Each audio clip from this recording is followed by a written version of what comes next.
Hi everyone, my name's Anna Batuzzi, and on behalf of Reed Supplies Canada, I'm very excited to welcome you to this video on how to tie an oboe reed. So let's get into it. So first of all, let's start with all the supplies that we're going to need in order to tie an oboe reed. The first one is the cane. So here I have a piece of gouged and shaped cane, and I have soaked it in water. This is very important. Make sure that your cane is soaked for long enough, otherwise it could crack while you're tying it on. I soak, depends on the temperature of the water. If the water is lukewarm or so, you can soak for 20 to 30 minutes approximately. And if you've only got cold water, then you'll need to soak a little bit longer, 30 to 60 minutes usually. So this is the cane. That's the first thing we'll need. We will also need a ruler with millimeter measurements. So I've got millimeters. There's also inches on here, but the millimeters are the ones that we're going to need. I also have a piece of beeswax. This is used to make the thread stickier and easier to handle, as well as preventing leaks. I also have some thread here. This is FF sized thread on a nice sturdy spool.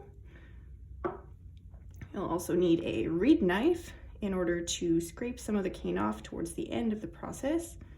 And most importantly, we have a mandrel, and this is a tube, also known as a staple. It's got some cork on the bottom and a metal part kind of on the top, but it's also metal on the inside. It's very important to make sure that your tube and your staple, your staple and your mandrel are matching. So the same brand. So here, for example, I have a Lore mandrel with a Lore tube. There's plenty of different varieties, Cherugi, etc. But it's very important that they're matching, because the inside part of the staple, it's a very specific shape and it can be damaged if you put it onto the wrong kind of mandrel. So here I have my Lore mandrel, Lore staple, and they are matching very well. You can maybe see there's no gap in between the mandrel and the tube on the inside. You'll also need a good lighting source. I have a nice lamp here, as well as something to tie your thread onto. I usually just use a chair.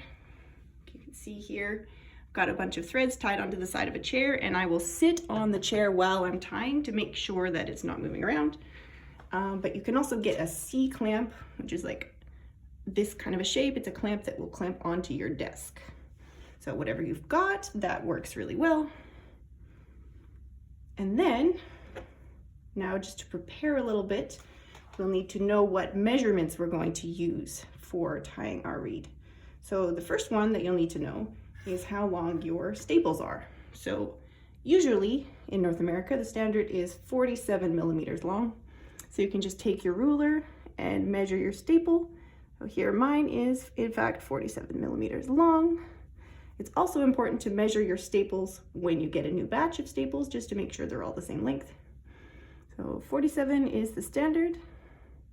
And it's very important to know the length of your staple, because once we tie the cane onto the staple with a thread, we want to make sure that the thread, the highest portion of the thread, is lined up with the top of the staple on the inside of the reed. So I'm going to make sure basically that the thread goes all the way up to this point where you can see the end of the staple there. And this is important because we want the reed to vibrate in a predictable way. I will show you a little demonstration here. So this is a demo I like to do with all of my students to show the importance of making sure the thread goes exactly to the top of the staple. So we want our reed to vibrate in a predictable manner. Imagine that this ruler here is the piece of cane and the desk is the staple. So the top of the staple would be right here on the desk. So if you happen to tie your thread over top of the staple, like so, and my hand is the thread. So if you tie the thread over top of the staple, basically what's going to happen is it's going to dampen the vibration. It will sound like this, barely getting any sound at all. If you tie not far enough, so if the thread doesn't go up all the way to the top of the staple, it's going to sound very rattly and wild like this. But if you tie the thread to line up exactly with the top of the staple, you will get a nice, organized, predictable vibration. So again, don't want to tie over top because it dampens the vibration. We don't want to under tie because it's going to get a rattly, wild sound. And if we tie perfectly, it gets a nice, even vibration.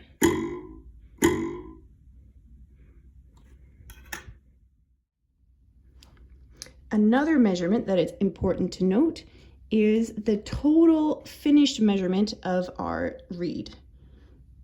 So what we want to do is place the reed onto the tube here, and before we begin, it's important to know what total measurement you're aiming for. So the total measurement is usually done from the bottom of the staple here all the way to the top of the cane. And in North America, the standard is anywhere between 72 and 74 millimeters long. So you may be able to see here, this one's just a little bit too long. I'm just going to nudge it down a little bit. But basically, the length that you're going for will depend on the shape. So the shape is kind of the form of the cane. It's got like a gentle curve to it on either side. And what you want to do is make sure that the cane seals on the side without feeling pinched once we tie the thread on. So you'll need to experiment a little bit, maybe try 72 or 74, 73, and just see what feels good. And you can tie on the reed and see if the cane is closing well. And if it looks a little bit pinched, then maybe try a little bit longer. But if it's not sealing on the sides, if you can see any crack in here, or if your reed ends up leaking, then you may need to try to tie the reed a little bit shorter overall. So now that we've got all our supplies gathered and we know what total length our finished reed is going to be and what the length of our staples are, we're all ready to prepare to tie. So first of all, you're going to need your thread, and we're just going to open the spool here. I like to rest the thread on my lap just to avoid getting everything tangled up. And you're going to take your beeswax and just run it a little bit on the end of the thread here. This makes sure that when you tie the thread to your chair, that it's going to stay stuck and not slip around. So in order to tie the knot, I'll just do it on the top here so you can see what I'm doing. I'm just going to wrap the thread around once, and then I'm going to cross it over itself and then tuck the end of the thread into the loop that I've created there. Pull once. I'm going to do the same thing again. So cross the thread over in the same direction, creating a loop, and tuck the end of the thread inside of the loop. Pull snugly, and then we're going to do once more in the opposite direction. So this time creating the loop on the other side of the thread that you're holding on to. This time tucking the thread inside around this way. I'll show that again. Tucking the thread over top and then underneath so it goes kind of inside of this loop here. Pulling the thread through there, and that should be very snug. You can grab onto your spool of thread and avoid dropping it if possible. Grab onto your spool of thread, and we're going to pull on the spool of thread to make sure that this is very snug. So that's not going anywhere, we're all set. Next, we're going to apply beeswax to a length of thread, usually about an arm's length or so, about 50 centimeters. You can kind of just do the amount of thread that you would use for floss if you were flossing your teeth. And I'm just running the beeswax down the thread once, like so. And then I'm going to use my fingers to make sure that the wax is spread evenly. We don't want to use too much wax because you can actually end up with little chunks of wax stuck to the thread, and that can cause leaks later on in the process. So once you've got your thread ready, it'll make a nice squeaking sound if you run your fingers down it. And you can also test the tension for fun. All right, next, now that the thread is prepared, so important to prepare the thread because after this step, we're going to be using both hands at the same time. So make sure you prepare your thread first. Now we're going to grab our piece of cane and our mandrel with the tube securely placed on top. And notice here that there's an oval shape at the top of the tube and the top of the mandrel. They should match each other. And the kind of the flatter sides of the tube should be lined up with the flatter parts of your mandrel. This is very important because then we want to line up the flatter side of the cane with this flat portion of the mandrel, of the tube, and so on. So when you are holding the piece of cane on there, you want it to be lined up with the flat portion of the mandrel and the flat portion of the cane and the flat portion of the tube. Like this.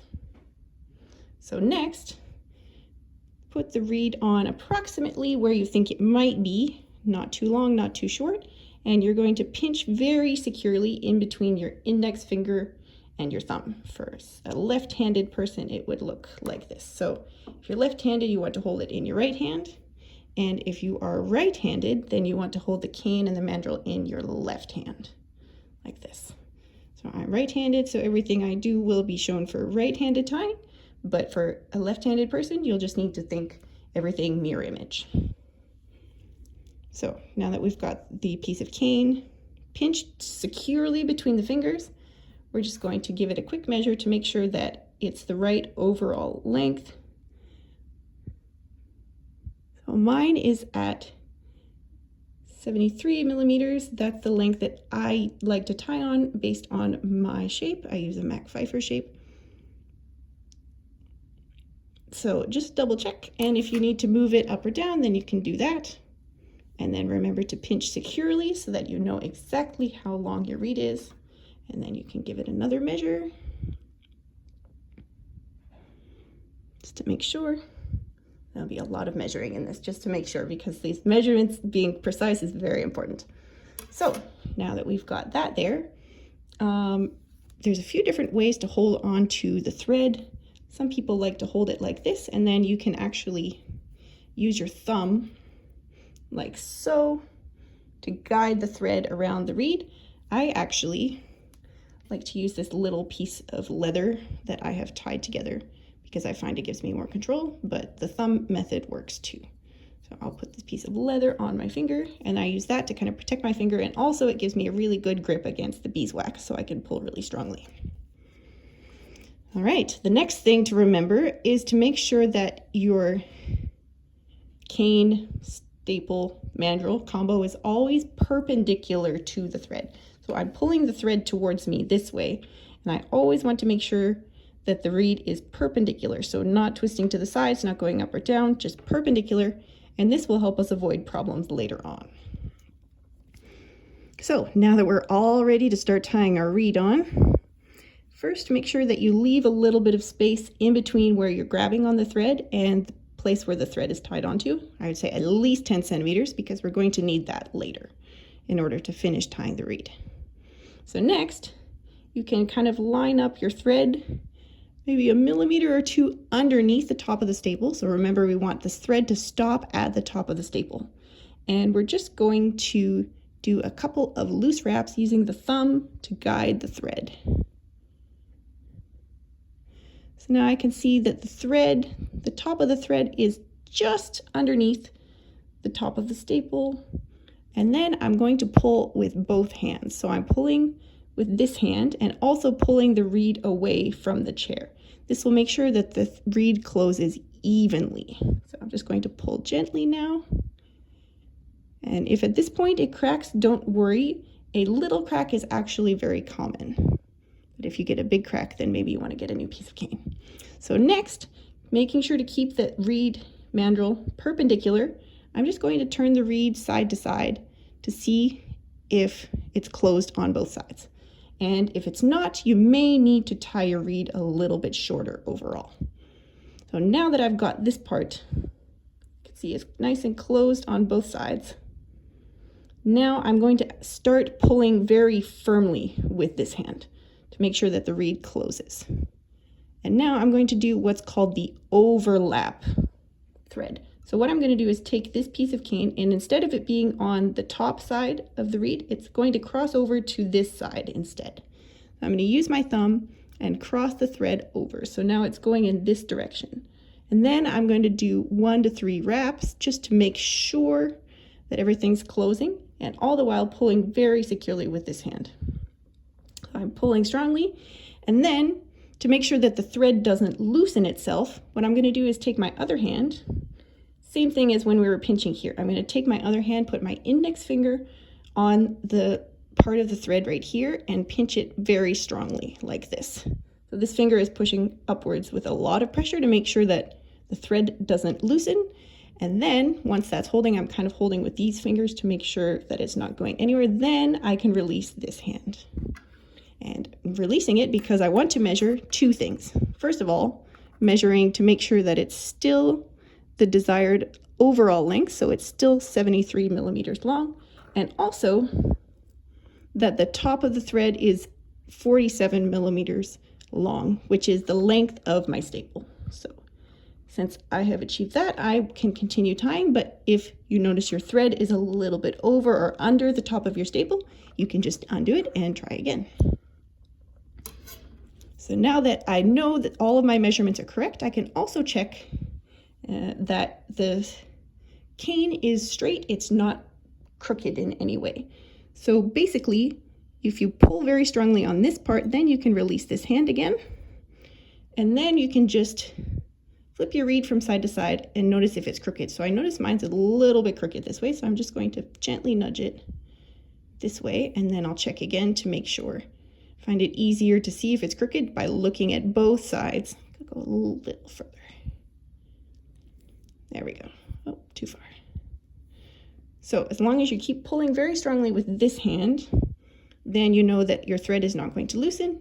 You can check again on both sides, make sure that it's straight. And once I'm happy with that, you can also check to make sure it's sealed on both sides. So that's right here. I'm just looking to make sure there's no leaks at all. The cane is touching the other piece at all places. And once I'm happy with that, then I can return to my normal tying position, and I'm just going to use my thumb to guide the thread in this direction.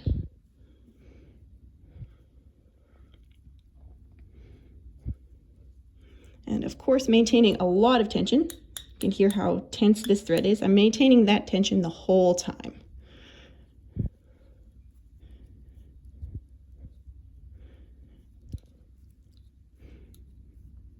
Now, once that I'm close to the bottom, I'm going to do that pinching thing again to make sure that I can release this hand in order to tie the knot and secure the reed. So I'm going to put my index finger here on the part of the thread that is loose, and I'm going to press upwards very strongly with this finger and press down with my thumb to make sure that the thread doesn't loosen. Once I do that, then I can release this hand. You want to always be pinching or pulling at all times. Otherwise, the thread is going to loosen and your reed will leak. So once we've got this secured, then we can do the first knot. So this is why we leave lots of space here, because we need this thread to make the first knot. So what I'm going to do is take this thread, I'm going to make a little loop like this. So you can see the thread is kind of looped around my finger, and then I can take that finger and put the loop over the top of the reed. I'll do that again so you can see again. We're going to make a little loop here, and then we're going to put the loop through the top of the cane right here. So there's a little knot right there, and that's what's going to secure this piece of thread to make sure it doesn't come loose anymore. So you can just kind of maneuver that loop to the bottom, and then you're going to want to pull this part firmly again just to make sure it doesn't come loose. And once you're pulling that again, then you can align your knot and then pull very strongly. So my knot kind of ended up over here on the side. So once that knot is very secure, then I can release the tension and the reed is secured. Just to be sure though, we want to do a couple of more knots. So I'll just remove my little finger protector here. So I'm going to do one more loop like this. So I'm taking the thread and twisting it this way, and then I'm going to put that on top of the reed, and we're going to pull tightly again. So there's the second knot you can see down there. And then we're going to do one more just to be sure. I always tell beginners to do 4 knots just in case, but I'll just do 3 because I know that my thread is going to stay secure. And then you want to pull very strongly right here just to make sure that it's not coming loose. And there we have it, a blank, and it's secured. So the first thing we'll need to do is remove it from the thread. So you can either use a reed knife to cut the threads here. What I like to do is actually use a razor blade because I find it a little more efficient, and I use the razor blade for other stuff too. So you make sure always point the blade away from you, whether it's a knife or a razor blade, and then you can cut the thread pretty close like that. If you're a beginner, I would also recommend to cut it a little bit longer in case it does come loose. Then you can have a little bit of leverage to redo the knot. But once you get the hang of it, you can cut it pretty close like that. So I'm just pulling down here to cut the blank off. And there we have it, a finished blank. So now that we have tied our cane onto our thread, this is what we would call a blank.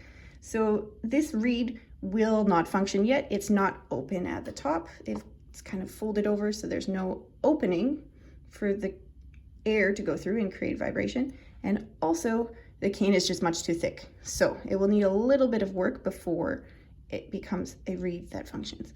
But before we put this blank away, there are a few things that you'll need to do to make sure that it can turn into the best reed possible. So first of all, you'll notice there's these little sticky outy points right here on the sides of the reed. Those are called ears. You may notice your cane is perfectly straight on the sides. Some manufacturers don't leave ears on their shaped cane, especially if they shape it using machine. But if it has been hand shaped, then it may have these ears on. So in that case, we will need to remove them. So that's what I like to use a razor blade for. You can also use a knife, the same idea, just pushing with your thumb, just like we'll do with the razor blade.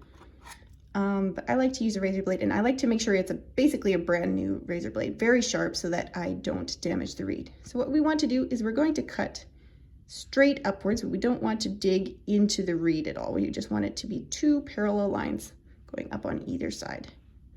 So one way to do it, and this is the way I do it, I'll take the razor blade and then just kind of place it right on the spot where you can see. So this is where I'm placing the razor blade. It's right where the cane starts to jut out to the side. So I'm just going to place the razor blade right there and very gently push it with this thumb in order to kind of get the blade to dig in. We don't want it to go too deep. You can always err on the side of caution. You can always cut a little more off. You can't put it back on. So there's this side. I've gotten most of it, and then I would actually finish this with sandpaper just to make sure that it's perfectly smooth. Another way you can do it, and that's why I've got a cutting block out here, you can also put the reed kind of down like this and use the razor blade to cut down like that. I'm not used to doing it that way, but I have seen people do it that way, so I'll just do the other one the same way. But feel free to experiment and see what feels the most comfortable for you, and always be careful when using sharp objects. Always make sure that the pointy part of the blade is facing away from you at all times. So now that I've got this part nice and smooth, I would actually smooth this off with sandpaper as well, but I usually do that later when I'm about to scrape on the reed. So let's do our first little scrape. So we actually don't want to leave the reed like this because it's very thick and it will actually create a reed that's very open. So if you see this opening here, no one would want to play on a reed this open. This is super open. So what we're going to do is, before putting the reed away, we're actually going to scrape on it a little bit. And that's the main reason I have my reed knife out. So I'm just going to scrape a little bit. First of all, making sure that I get the bark off of the tip. So the bark is the shiny part. You'll notice it's quite shiny all the way around. So the bark it's basically smooth right here. So this is very shiny. It's a little different than a scraped reed, because for the scraped reed, they take the bark off. So what we're going to do is just scrape the shape of a tip on the reed. So just like a little diagonal here, getting the bark off. And then I'm going to do the same on the other side, just getting the bark off, kind of in a upside down V shape. Just making sure that the bark comes off. And then I'm going to actually scrape a little bit extra too, just to make sure that this reed, because this one is quite open, I want it to close down just a little bit more before I let it sit.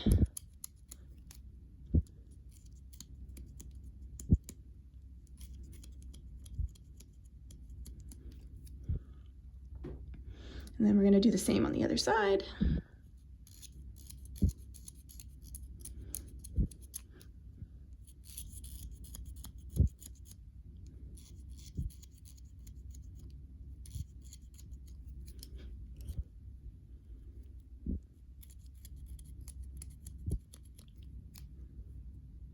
And this side I could use a little bit more scraping, so I'm just going to scrape that a bit more. And then you can see the reed has closed down just a little bit already, so we're already looking good. It's looking a little bit more like the shape of a reed that could be played.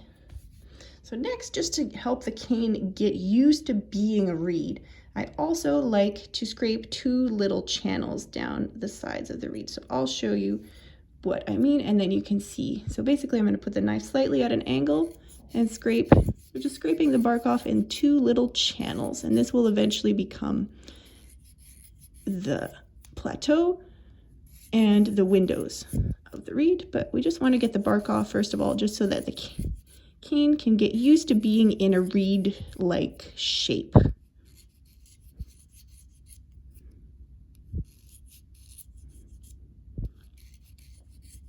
So something like this, you'll notice I've left kind of a thicker spot right in the middle. So that's going to be the spine. You don't want to take the bark off there too much yet, so try to avoid that area if you can. But we're just going to scrape like a big long W on both sides. So this is what it looks like after I finished. And now I'm going to do the same on the other side.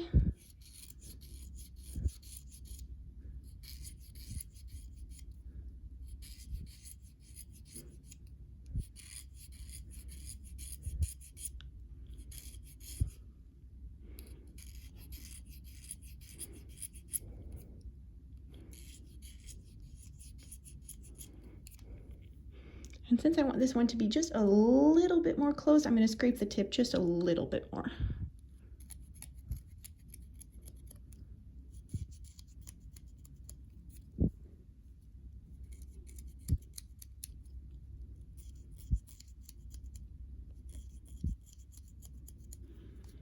All right, so I would say that this is finished enough for me. This is something that I would put away in my reed case for at least overnight, if not longer.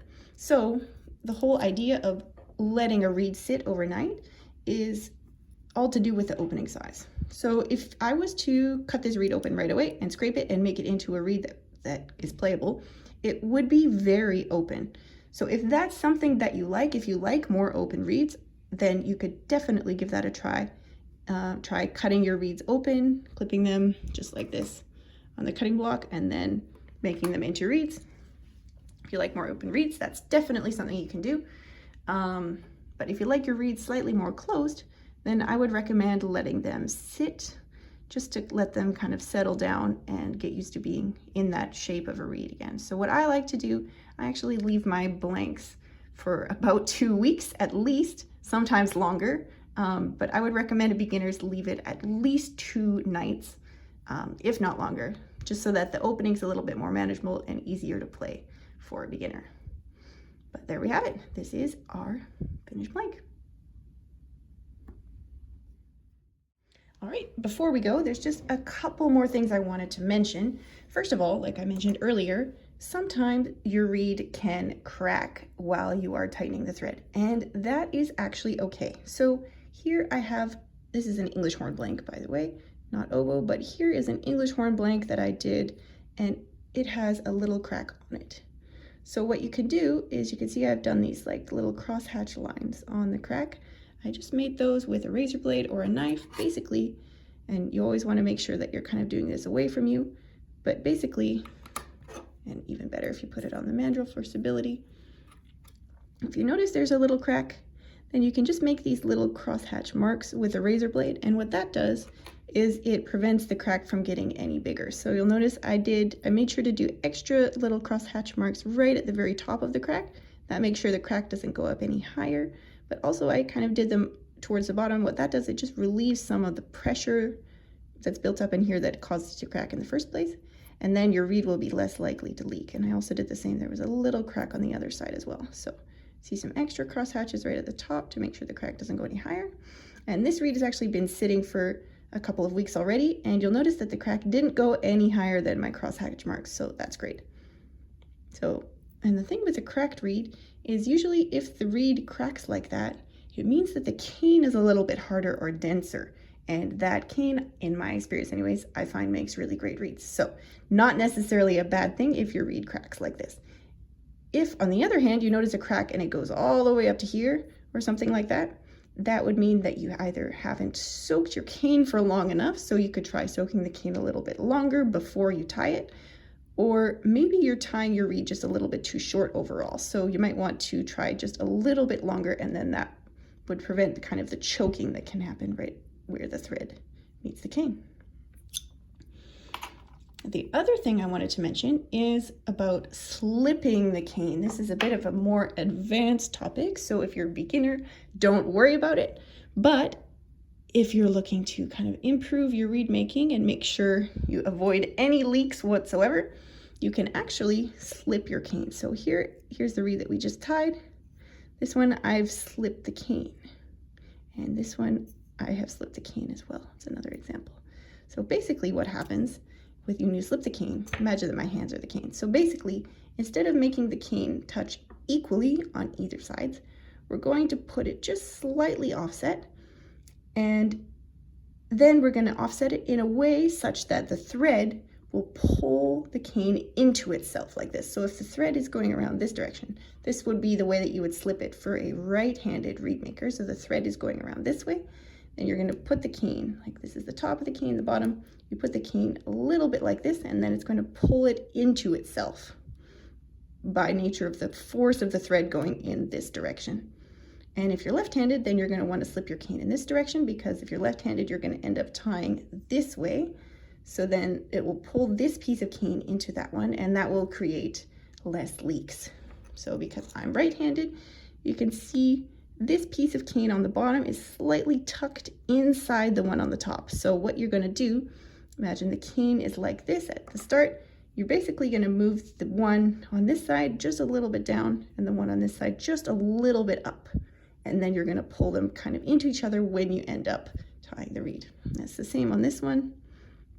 You can see this piece on the bottom is kind of tucked inside the one on the top. The one on the top is just slightly overhanging. And then it's the same on this side, so this piece is tucked slightly inside, and this one is slightly overhanging. What you don't want is one side to be completely inside and the other side to be completely outside, because what's going to happen is this blade of the cane is going to be really open, and this side is going to be really flat. So you'll end up with something like this when you get your finished reed. So you do want it to be kind of like this or like this, depending on if you're right-handed or left-handed. But that's something that you can do to make sure that your reed doesn't leak. And you can see this one that we tied looks like it's sealed really nicely. So this one shouldn't leak. Thanks for watching. I hope you enjoyed this video. I'm also writing an article on the same topic of how to tie an oboe reed. So if you're looking for more information on that, I'll put the link to that down below once we've got the article up on our website. As well, if you have any questions about the process, have any tips, let us know down below. Thanks very much.